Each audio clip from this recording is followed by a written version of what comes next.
December 1962. Denny's restaurant on Sunset Boulevard in Los Angeles. 11:30 p.m. The dinner rush was over, and the late-night crowd was trickling in. Celebrities, studio workers getting off the late shift, insomniacs, and people with nowhere else to go. Behind the counter, a 19-year-old waiter named Robert Chen was on his 7th double shift in 8 days, running on coffee and fear of losing the job that was putting him through community college.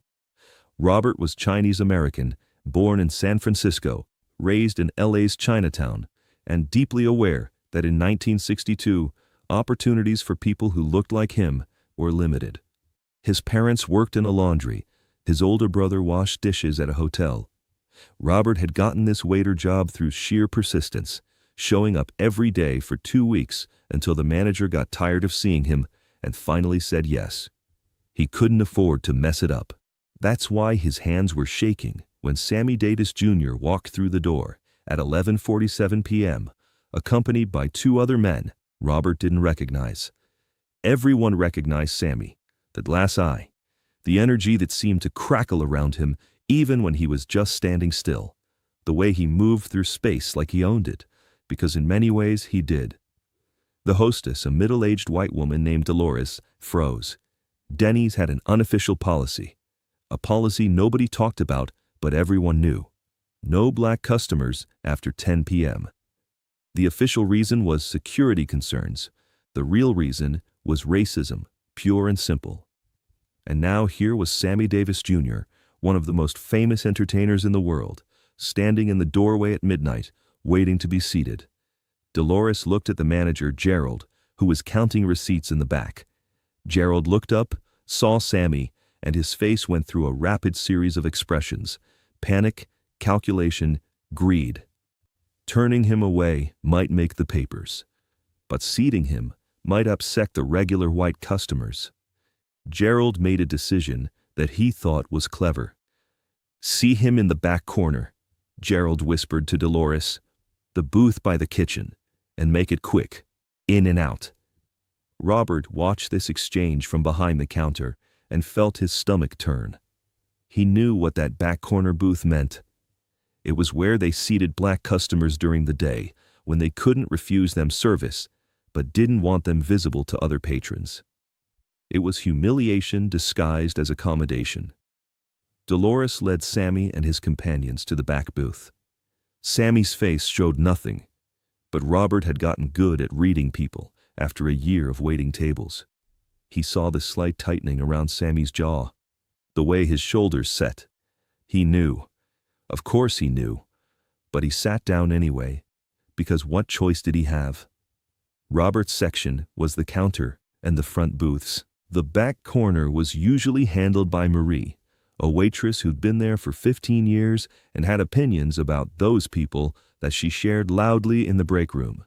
But Marie took one look at the back booth, shook her head, and told Gerald she was taking her break. Just walked away. Gerald scanned the restaurant, and his eyes landed on Robert. "Chen, you take the back booth." Robert's hand started shaking harder. He'd waited on black customers before during the day shift. He'd never had a problem. But he'd never waited on Sammy Davis Jr. He'd never waited on someone who could make or break his career with a single comment to the press. And he'd certainly never done it while this exhausted, this nervous, this aware that one mistake could cost him everything. He grabbed a pot of fresh coffee and 3 menus and approached the booth. "Good evening, gentlemen. Can I start you off with some coffee?" Sammy looked up at him, and Robert saw something in his face. Not of Robert specifically, but of the situation. 2 minorities, both navigating a world that didn't want them, meeting in a back corner booth at midnight. There was a moment of understanding that passed between them, silent and complete. "Coffee would be great, thank you," Sammy said, his voice warm and kind. More kind than it needed to be for a waiter he'd never see again. Robert poured the first cup perfectly. Steady hands, no spills. He poured the second cup perfectly. He was reaching for the third cup, the one directly in front of Sammy, when it happened. Another waiter, Dennis, came rushing out of the kitchen, carrying a tray of dirty dishes. He wasn't watching where he was going, probably high or drunk or both, and he slammed directly into Robert's back. The coffee pot flew out of Robert's hands, flipped in the air, and dumped its entire contents directly onto Sammy Davis Jr.'s lap. Boiling hot coffee. The expensive suit that Sammy was wearing immediately soaked through. Steam rose from the fabric. Sammy gasped and jumped up, reflexively trying to get the scalding liquid away from his skin. The entire restaurant went silent. Every conversation stopped. Every fork froze halfway to every mouth.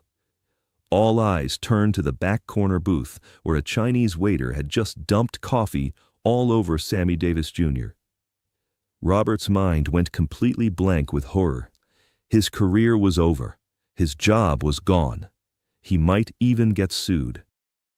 Sammy Davis Jr. could destroy him with a single phone call, and he would have every right to do it. Robert had just humiliated one of the most famous men in America. "I'm so sorry," Robert stammered, grabbing napkins, not even knowing what to do with them. "I'm so sorry. I didn't mean to. Someone hit me, and I'm so sorry." Sammy was brushing coffee off his suit, his face unreadable. The two men with him had jumped up too, looking angry, looking like they were about to say something that would make this situation even worse. And then Sammy started laughing. Not a polite laugh, not a forced laugh, a genuine deep-from-the-belly laugh that echoed through the silent restaurant. He laughed so hard he had to sit back down. He laughed until tears ran down his face. He laughed until everyone in the restaurant was staring at him like he'd lost his mind.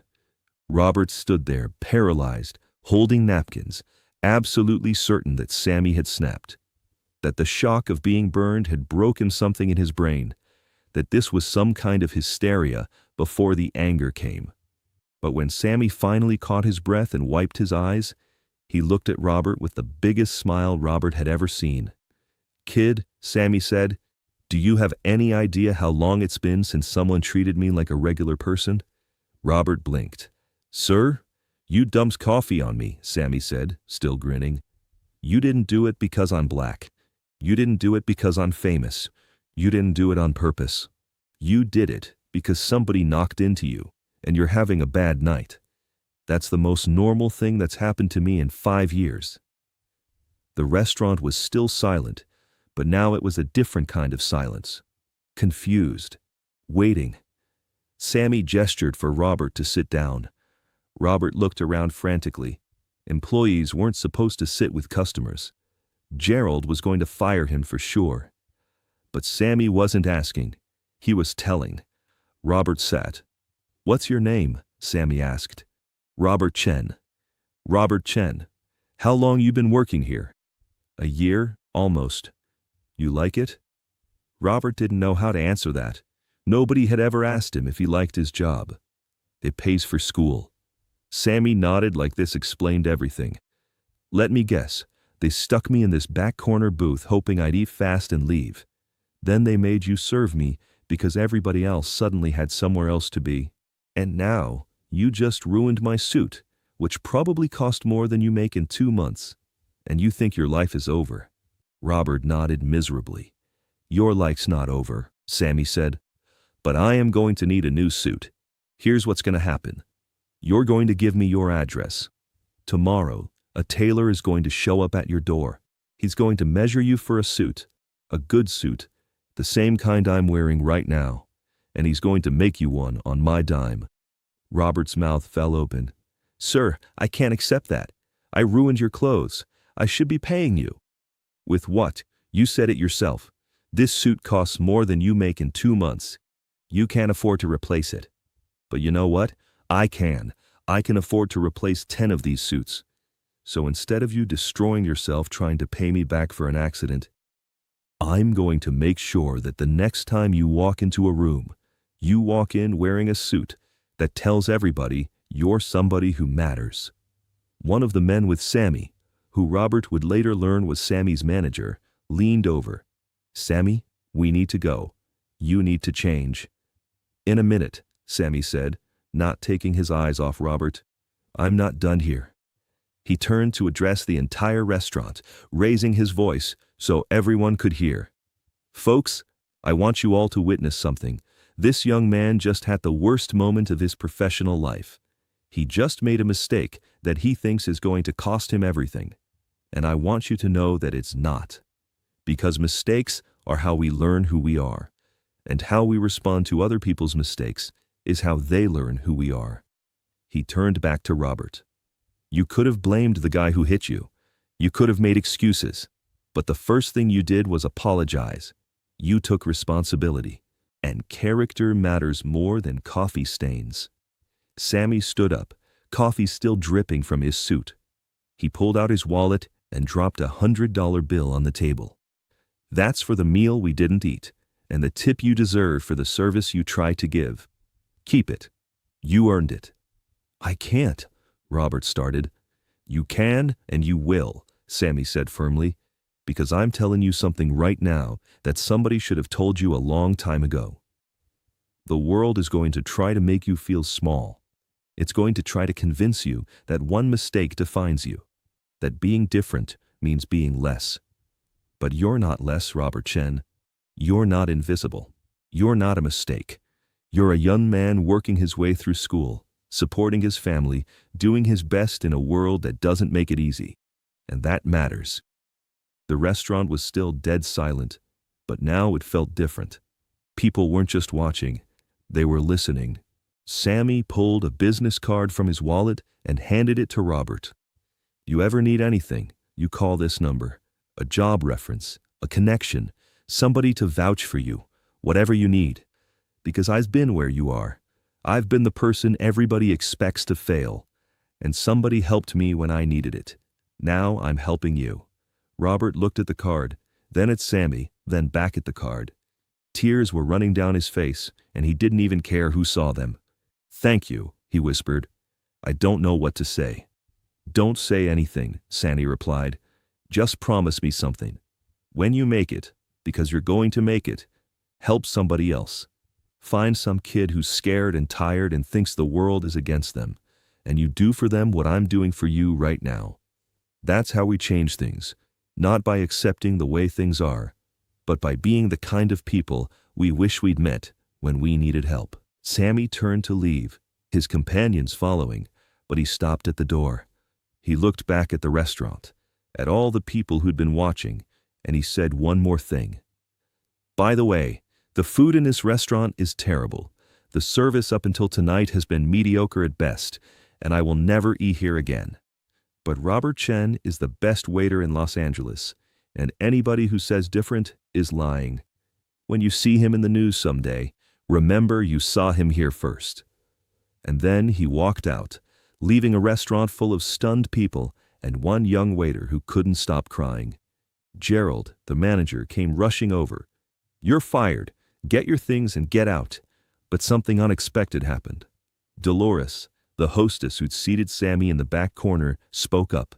"If he's fired, I quit." One of the cooks poked his head out of the kitchen. "Me too." Another waiter, an older guy named Tom, who'd never spoken more than 2 words to Robert, stood up. Within 5 minutes, half the staff had threatened to quit if Robert was fired. Gerald looked around at his suddenly rebellious employees and did some quick math. He needed these people more than he needed to prove a point. "Fine," Gerald said through gritted teeth. "You're not fired, but you're paying for that coffee out of your tips." Robert didn't care. He would have paid for 1,000 cups of coffee. He had Sammy Davis Jr.'s business card in his pocket and a $100 bill that represented more than just money. It represented being seen, being valued, being told that he mattered by someone who had absolutely no reason to care. The next day, exactly as Sammy had promised, a tailor showed up at Robert's apartment. The man measured him, asked him about color preferences, and told him the suit would be ready in 2 weeks. When Robert tried to confirm there was no charge, the tailor just smiled and said, "Mr. Davis took care of everything. He told me to make you the best suit I've ever made. Said you deserved it." 2 weeks later, the suit arrived. It fit perfectly. It was beautiful. It was the kind of suit that made you stand up straighter just wearing it. Robert wore it to his college graduation. He wore it to his first job interview after getting his degree. He wore it to his wedding. He wore it every time he needed to remember that he was somebody who mattered. Robert Chen never became famous. He became a social worker, spent 40 years helping immigrant families navigate systems that were designed to exclude them. He helped thousands of people, and every single one of them heard the story of the night Sammy Davis Jr. turned the worst moment of his life into the moment that changed everything. In 1990, when Sammy died, Robert Chen was one of thousands of people who attended the memorial service. He wore the suit, he stood in the back, and when people asked him how he knew Sammy, he told them the truth. He showed me that mistakes don't define you. How you respond to them does. And that kindness is the most powerful force in the world. The business card that Sammy gave him that night stayed in Robert's wallet for 50 years. He never used it, never called the number, but he carried it every single day as a reminder that somebody had believed in him when he couldn't believe in himself, that somebody had seen him as fully human when the world was trying to reduce him to just another invisible worker in a racist system. And whenever Robert met someone who was scared, who was struggling, who'd made a mistake and thought their life was over, he'd tell them about the night a waiter spilled coffee on Sammy Davis Jr.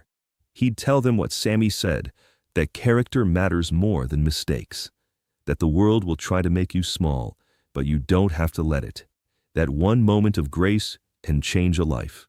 The suit Robert got that day eventually wore out. The seams gave way. But what Sammy gave him that night in a Denny's back corner booth never faded.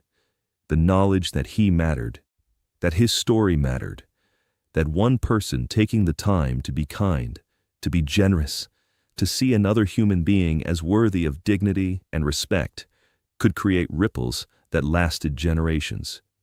Robert Chen died in 2015, at 72 years old, surrounded by his children and grandchildren. In his will, he left that business card to his oldest grandson with a note. This card represents the moment I learned that the measure of a person isn't what they achieve when everybody's watching. It's how they treat people when nobody would blame them for walking away. Be that kind of person. Make Sammy proud. The grandson framed the card. It hangs in his office now, yellowed and worn, but still readable. Still carrying a message that transcends time and circumstance. That kindness isn't weakness. That grace isn't passive. That, the most revolutionary thing you can do in a world designed to divide people, is to recognize someone else's humanity and honor it, even when it costs you something. Especially when it costs you something. If this story of grace under pressure and the ripple effects of one moment of kindness moved you, like and subscribe for more true stories about legends who prove that character is what you do when nobody's forcing you to be decent. Share this with someone who needs to remember that mistakes aren't the end of the story. Have you ever had someone show you grace when you expected judgment? Tell us in the comments. And hit that notification bell, because these stories of unexpected humanity are what change the world, one person at a time.